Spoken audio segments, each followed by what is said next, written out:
Coco, and we are back with another video. Okay, so in today's video, as you can tell by the title below, we're gonna be making a chicken tortilla soup. Okay, because 'tis the season. Okay, give me one sec. All right, guys, sorry, we had to get everything situated. But as you can tell by the title below, we are doing a chicken tortilla soup, okay, because 'tis the season. It is October 1st, and we are just gonna hop right into it, and then we are doing a surprise dessert at the end, so stay tuned till then. Something new, so we're gonna try it out, and I hope you guys enjoy. But first, do me a big favor, hit that like button.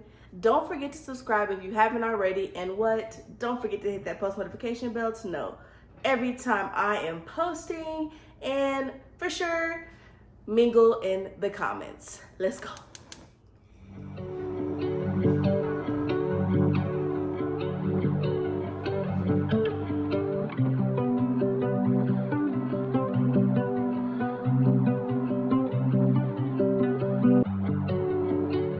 Alright guys, so for this video, you're gonna need a block of cheese, some chicken broth, some peppers, onions, whatever you want to do. If you want to get whole peppers or whole onions, you can chop that up and do that yourself, but I'm saving some time by getting the frozen ones.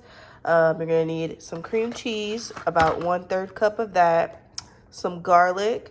You're gonna need sweet corn, black beans, and roasted diced tomatoes, heavy on the roasted. You're gonna need jalapenos, and then you're going to need some tortilla strips to top it off. And then your main ingredient is going to be your chicken. I got a rotisserie chicken. This is about 2 cups of chicken here. And then this is a mixture of seasoning of oregano, cayenne pepper, thyme, chili powder, fajita seasoning, and salt and pepper. So that's what's in here. Just about a tablespoon of each is in here, and that's what we're gonna kind of use to season up our broth. And yeah, so that's where you're gonna need to start. Now we're about to get to the cooking part. Let's go.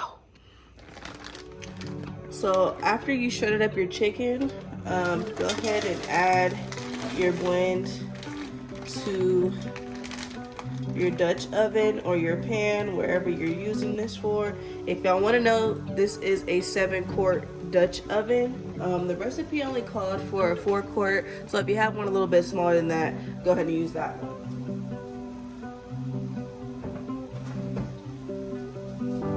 I am breaking this one in, so that's exciting. We're gonna go ahead and let that butter kind of season and sear that up a bit and go from there. So while this is kind of doing its thing, I'm gonna just use my hands because I can.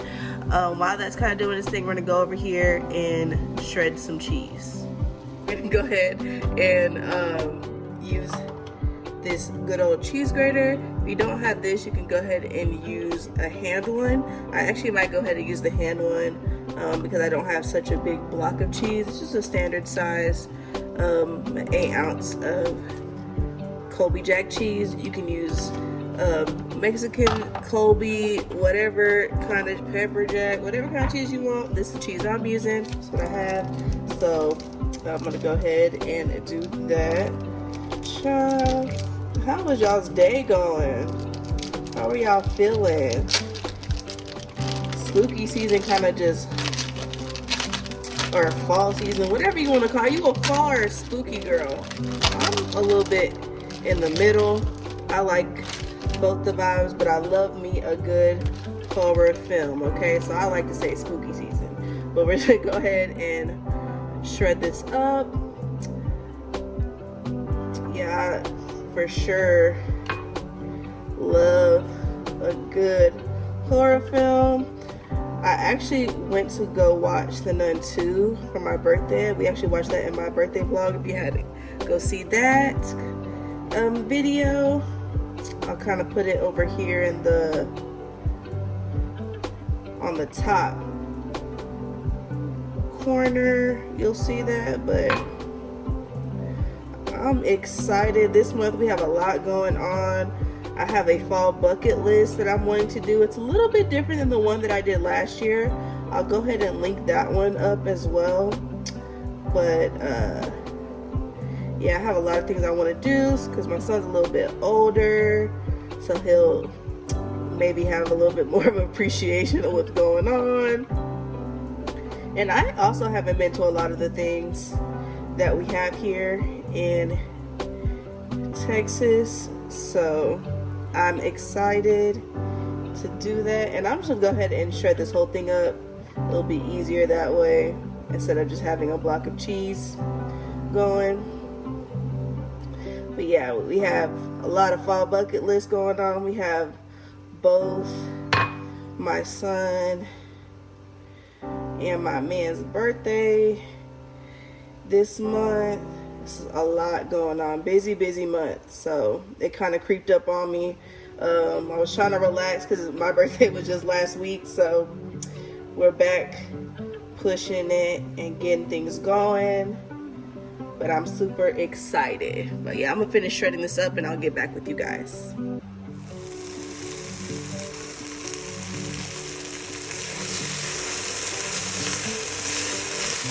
So next we're gonna go ahead and put our roasted tomatoes, our black beans, our corn, and our garlic with the peppers. We're gonna go ahead and throw it in the pot right there.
So at this point, you would either cook your chicken that you were making, like if you're buying chicken from the store and you had raw chicken, you would cook it in this and then shred it up after it was fully cooked here, and then put it back in and then add your broth. That's what you would do at this point. So now I'm gonna add my shredded chicken and my broth.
And you want it creamy, so you want about 1/3 cup of cream cheese. And then if you want it creamier, you can add some heavy cream to this as well. But we're gonna go ahead and see the color of this and see how this looks.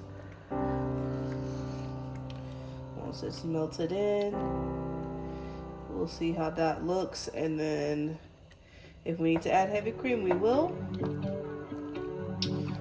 But so far, look at all those pretty colors, you know?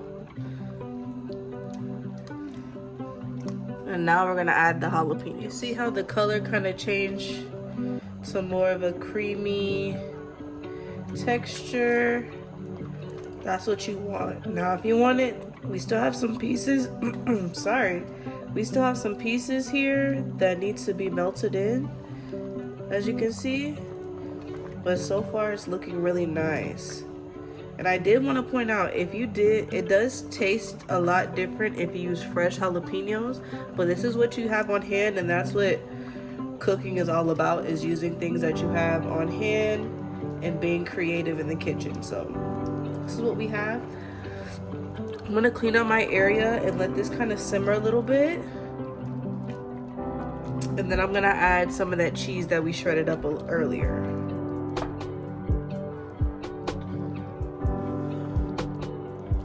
We're not gonna use all of the cheese because we want some for garnish as well.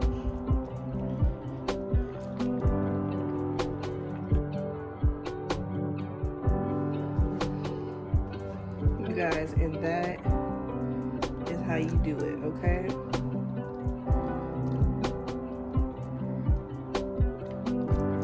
It's nice. Actually, I want to get it done. So I'm gonna use this right here and really ladle it in there. Get some of that broth in there. Come, let me show you guys. And this is how you make a soup, okay?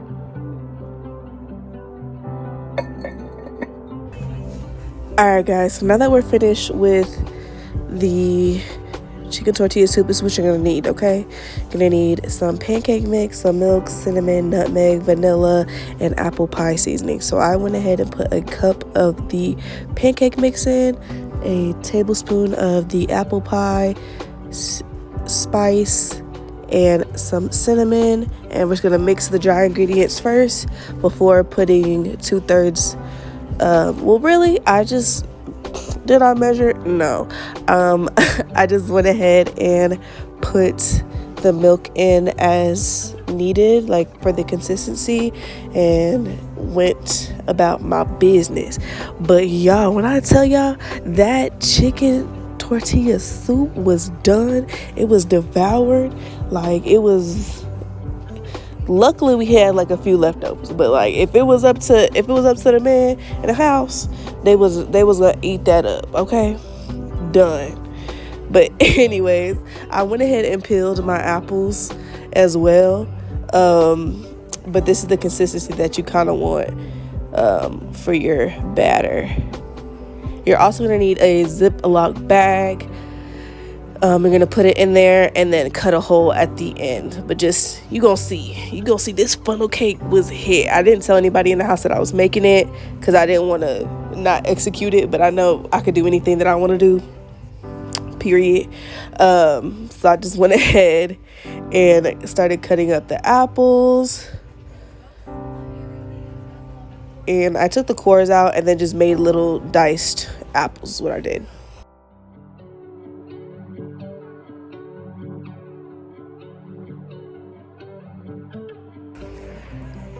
Alright guys, so once you're done chopping up your apples, go ahead and get some vegetable oil, a small frying pan or a big one, however you want to use, and then get a separate small pot and use a tablespoon of butter for that. Alright guys, so my oil is heated up.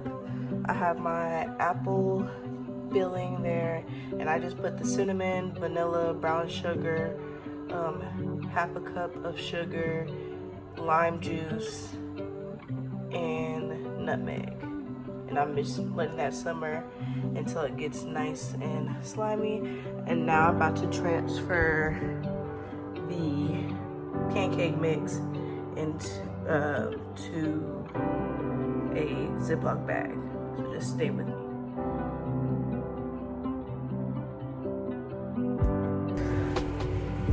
So the key was to just drop a few and then start making circles as your base, and then going ahead and going that back and forth motion for the top.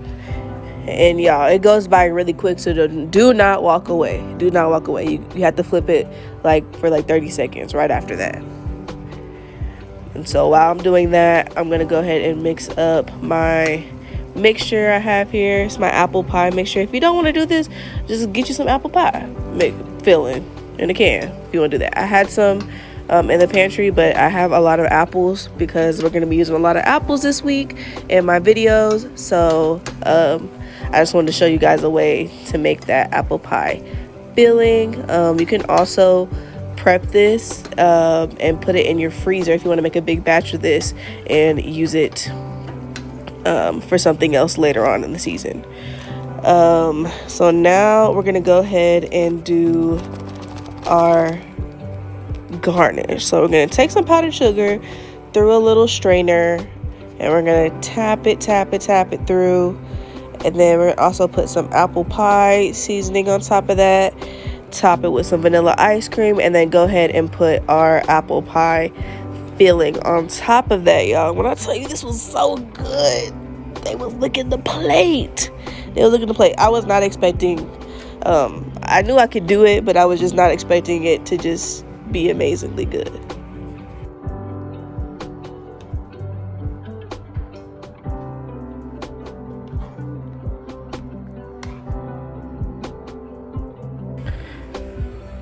Okay, but I'm not trying to brag. Do y'all see the glaze? Okay, Betty Crocker who, baby? This is Coco. Stop playing. But this is what it looked like. Super yummy, super steamy. It had the cold, the heat, the crunch, everything you want in a dessert. And I'm just showing you guys the plates. They was done. Okay, that's baby boy plate. Couldn't even finish it. But I'll see you guys in the next video. Peace.